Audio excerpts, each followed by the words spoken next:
I told my wife that I was going to be doing interviews on holiday, she gave me a look. When I said that it was Jamie Tartt from Ted Lasso, she immediately was, whatever you need. Can I help you with the Zoom background? Can I keep the kids for you? So I don't know if it's because I charmed her or if she's a big Jamie Tartt fan. So we'll just go with she's a big fan of yours, I guess, in this case. I don't know what a therapist would say about that, but that's lovely to hear. You know, I ask myself that question all the time. You know, what would a therapist say about that? So, of course, we're talking with the Phil Dunster from Ted Lasso, and Ted Lasso season 2 is coming out this Friday. It's coming up well before you know it. I mean, are you excited about this new season and the fans getting to see it? Man, I am so excited. I'm so excited that, first of all, thanks for having me. It's lovely to be speaking with you today. I'm so excited that it's coming around so fast. It seemed to, the Euros, the big European football competition over here finished a week or so ago, and I'm already bereft of football. So, it's nice. It's so cool to be coming around. And also, I'm really excited for everyone to get to see this season again. I feel like it's,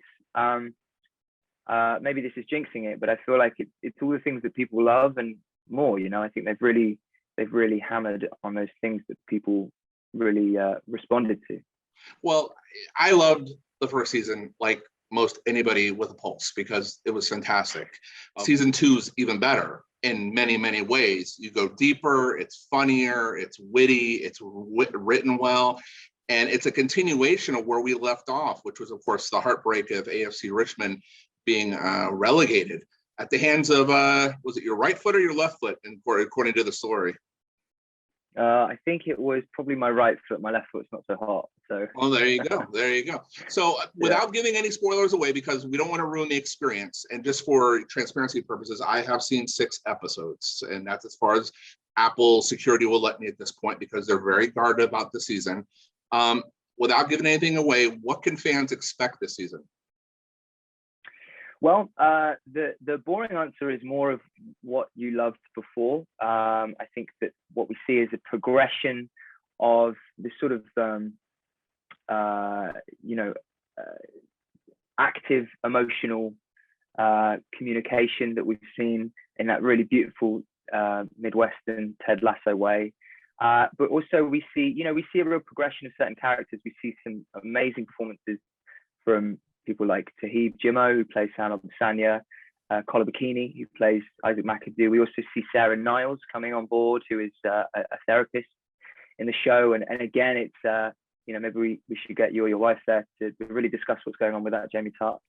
She would love to come on screen right now. You have no idea. But well, we'll start with the therapist and then we'll move on to the Zoom date.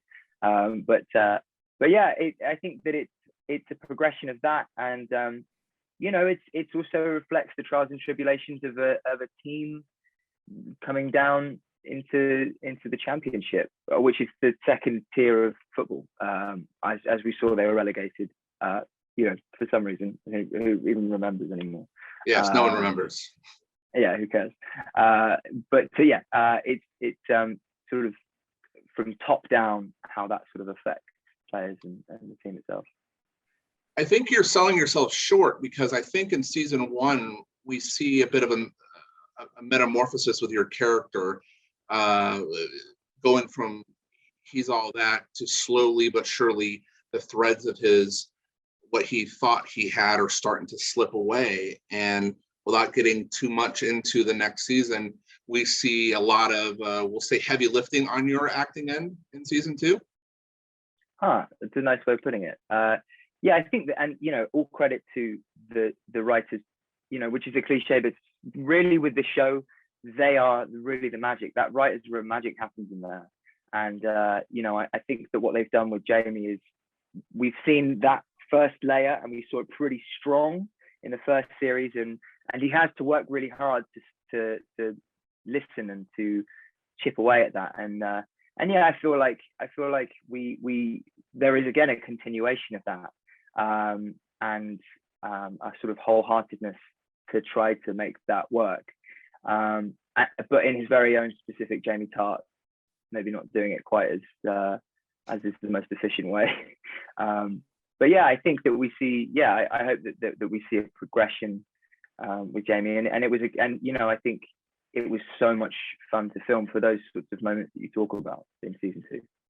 Now, this popularity with the show, it's gotta just kind of blow you away on some level. When I was speaking to Jeremy Swift about a week and a half ago, he says you don't feel it as much over in the UK, but over here it's just kind of, it's mind-blowing to see how many people are into the show. And he talks about going onto social media and seeing hardly, if any, negative comments about the show. It's something rare you see in this type of this field. So how does someone in your position take just the enormity of what this show has become, which is a pop cultural phenomenon? Well, Jeremy's clearly just not looking in the right places, because I'm sure it's out there. Twitter, for God's sake. I mean, someone's probably saying something. No, I mean, honestly, it really is a total paradigm shift in terms of how a show can be responded to, in my experience. I think that there's probably an amount.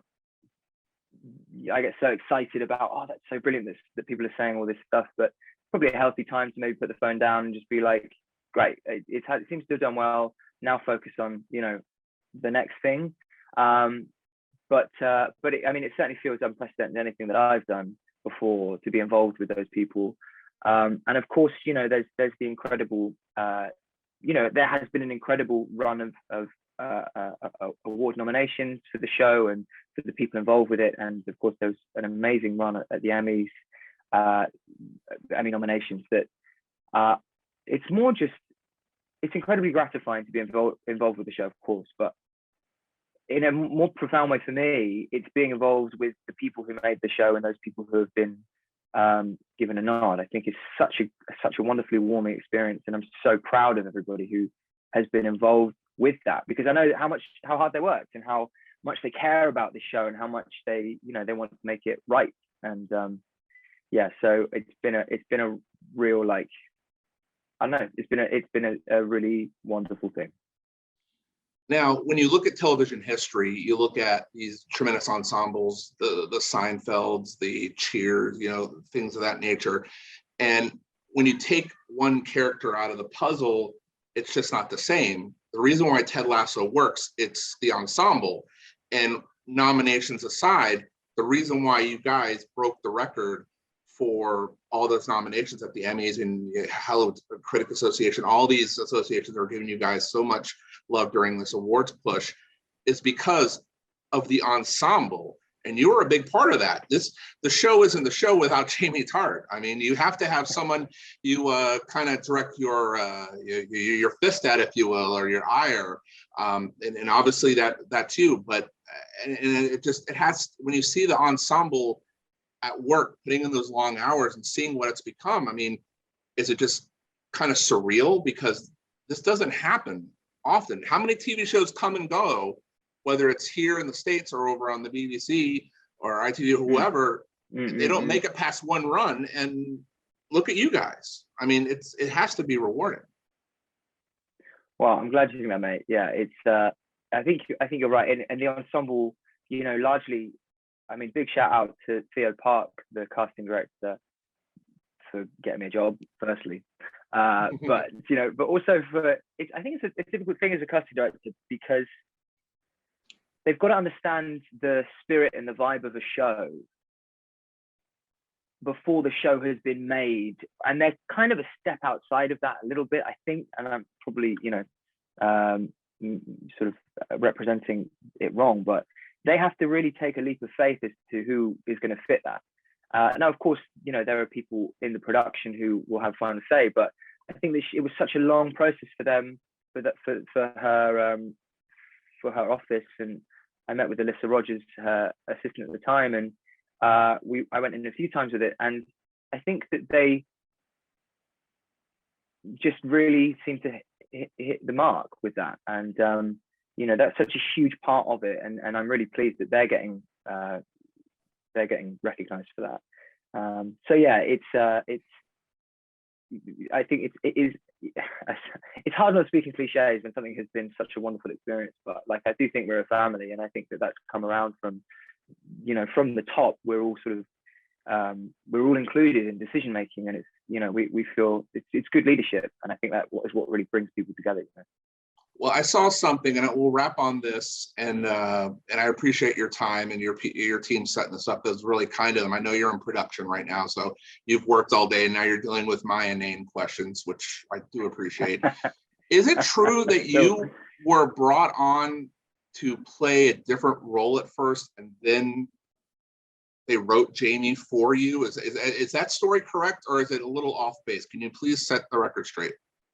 You're pretty much there. Yeah. So basically, Jamie Tartt was originally called Dani Rojas, and he wasn't Dani Rojas at all, as we know him now. It was just they wanted a player who was, different from all the other players, and so they weren't quite sure the nationality or the background was, and I came in, sort of trying to do a sort of European Spanish guy. And they were like, we think you're funny, but that's not right. And I think as they went on, by the sounds of it, were like, let's get that Dunster guy, and let's see if he can do it in a different accent, if we can find a little bit of a different background for him. And so, yeah, thankfully we met, and then I think we really hit it off. And the same goes for Christo, who plays Dani.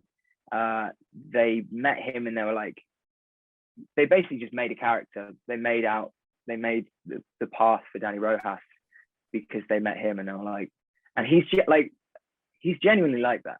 Christo is genuinely Dani Rojas in the same way that Ted is very similar to Jason. Christo is pretty much just Dani Rojas. Yeah. So if I ever have a chance to speak to him, I'm going to literally be sitting there speaking to Dani Rojas in some way, shape, or form. That will be kind of a surreal moment, to say the least. Yeah. Well, and he's a walking smile.